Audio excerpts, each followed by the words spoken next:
Welcome back to Stories with Tea, where the fireplace is on, the tea is warm, and the stories are comfy. Remember, if you want to hear more books like this, or would like to request your own, please tap that like button and subscribe. Our last chapter in our story, Alice's Adventures in Wonderland by Lewis Carroll. Chapter 12, Alice's Evidence.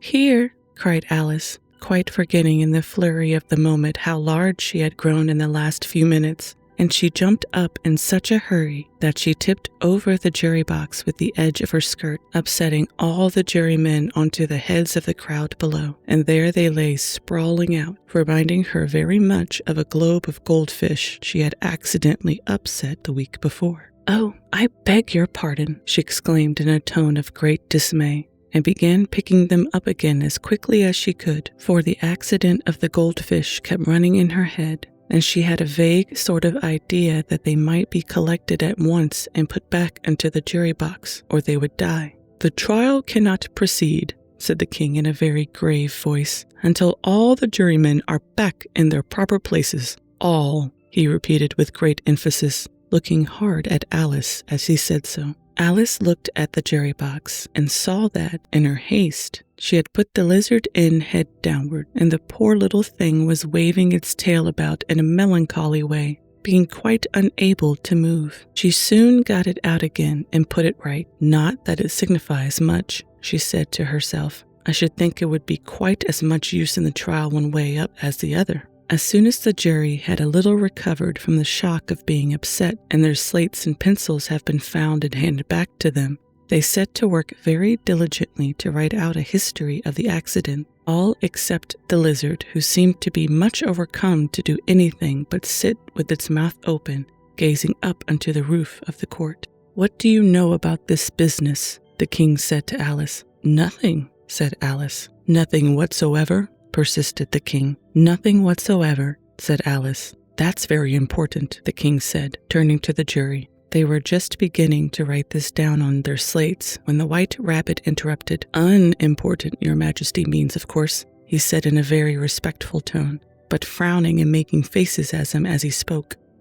"Unimportant, of course I meant," the king hastily said, and went on to himself in an undertone. "Important, unimportant, unimportant, important," as if he were trying which word sounded best. Some of the jury wrote it down, important, and some unimportant. Alice could see this, as she was near enough to look over their slates. "But it doesn't matter a bit," she thought to herself. At this moment the king, who had been for some time busily writing in his notebook, cackled out, "Silence!" and read out from his book, "Rule 42. All persons more than a mile high to leave the court." Everybody looked at Alice. "I'm not a mile high," said Alice. "You are," said the king. "Nearly 2 miles high," added the queen. "Well, I shan't go at any rate," said Alice. "Besides, that's not a regular rule. You invented it just now. It's the oldest rule in the book," said the king. "Then it ought to be number 1, said Alice. The king turned pale and shut his notebook hastily. "Consider your verdict," he said to the jury in a low, trembling voice. "There's more evidence to come yet, please your majesty," said the white rabbit, jumping up in a great hurry. "This paper had just been picked up." "What's in it?" said the queen. "I haven't opened it yet," said the white rabbit, "but it seems to be a letter, written by the prisoner to somebody." "It must have been that," said the king, "unless it was written to nobody, which isn't usual, you know." "Who is it directed to?" said one of the jurymen. "It isn't directed at all," said the white rabbit. "In fact, there's nothing written on the outside." He unfolded the paper as he spoke and added, "It isn't a letter after all. It's a set of verses." "Are they in the prisoner's handwriting?" asked another of the jurymen. "No, they're not," said the white rabbit. "And that's the queerest thing about it." The jury all looked puzzled. "He must have imitated somebody else's hand," said the king. The jury all brightened up again. "Please, your majesty," said the knave, "I didn't write it, and they can't prove I did. There's no name signed at the end." "If you didn't sign it," said the king, "that only makes the matter worse. You must have meant some mischief, or else you'd have signed your name like an honest man." There was a general clapping of hands at this. It was the first really clever thing the king had said that day.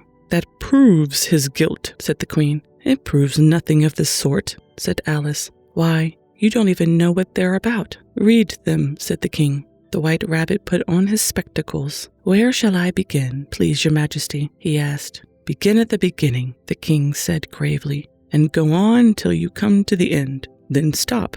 These were the verses the White Rabbit read. They told me you had been to her and mentioned me to him. She gave me a good character, but said I could not swim. He sent them word I had not gone. We know it to be true. If she should push the matter on, what would become of you?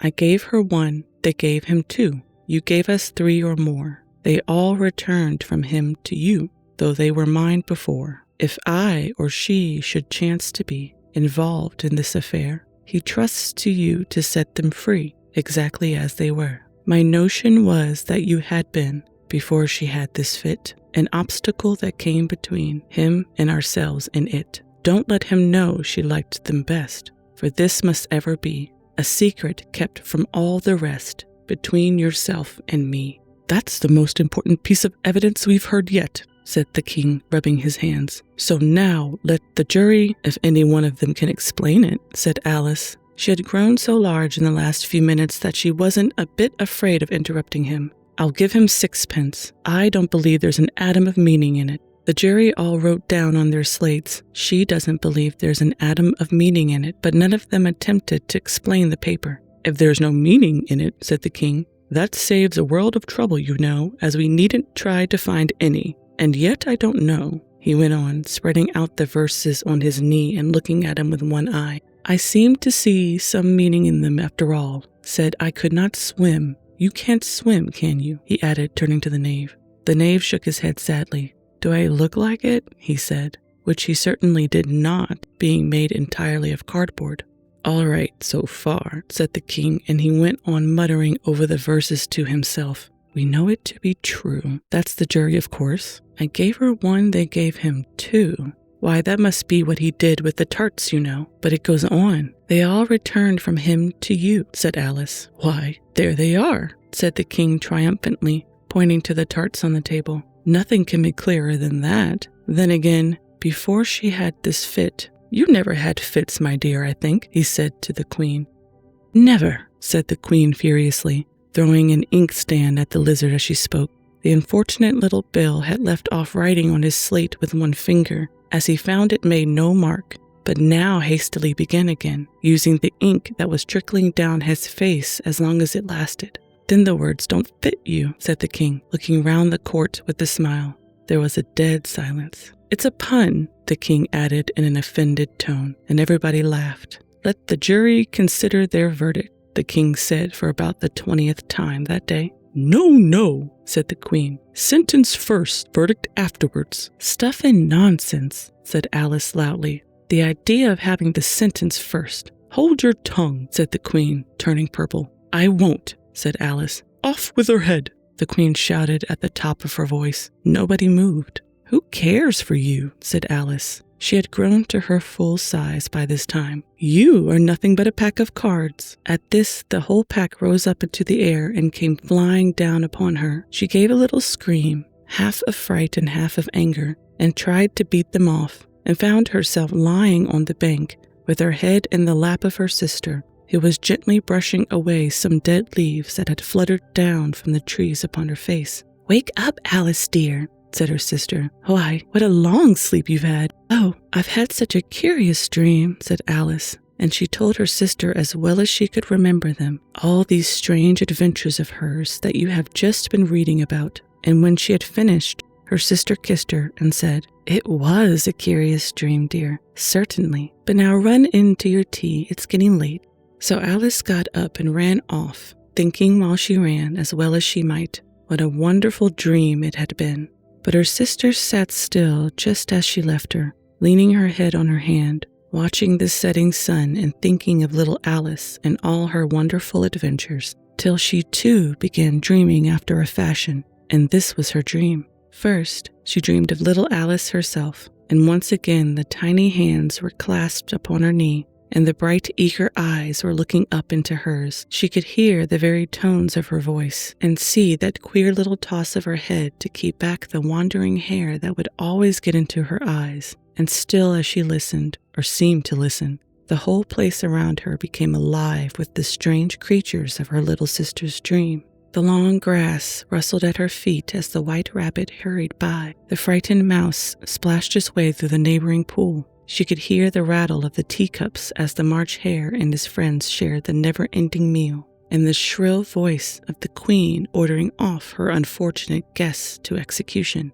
Once more, the pig baby was sneezing on the Duchess's knee, while plates and dishes crashed around it. Once more, the shriek of the griffin, the squeal of the lizard's slate pencil, the choking of the suppressed guinea pigs filled the air, mixed up with the distant sobs of the miserable mock turtle. So she sat on with closed eyes and half believed herself in Wonderland, though she knew she had but to open them again and all would change to dull reality. The grass would only be rustling in the wind, and the pool rippling to the waving of the reeds. The rattling teacups would change to tinkling sheep bells, and the queen's shrill cries to the voice of the shepherd boy, and the sneeze of the baby, the shriek of the griffin, and all the other queer noises would change, she knew, to the confused clamor of the busy farmyard, while the lowing of the cattle in the distance would take the place of the mock turtle's heavy sobs. Lastly, she pictured to herself how this same little sister of hers would, in the aftertime, be herself a grown woman, and how she would keep, through all her ripe years, the simple and loving heart of her childhood, and how she would gather about her other little children and make their eyes bright and eager with many a strange tale, perhaps even with the dream of Wonderland of long ago, and how she would feel with all their simple sorrows and find a pleasure in all their simple joys, remembering her own child life and the happy summer days. Thank you so much for spending this quiet moment with me tonight. I hope today's story brought you a little comfort and a little warmth. If you enjoyed our time together and would like to join me again, don't forget to tap that like button and subscribe so you don't miss the next chapter or story. Until next time, sweet dreams, and remember, you are safe, you are loved, and you belong here just as you are. Good night.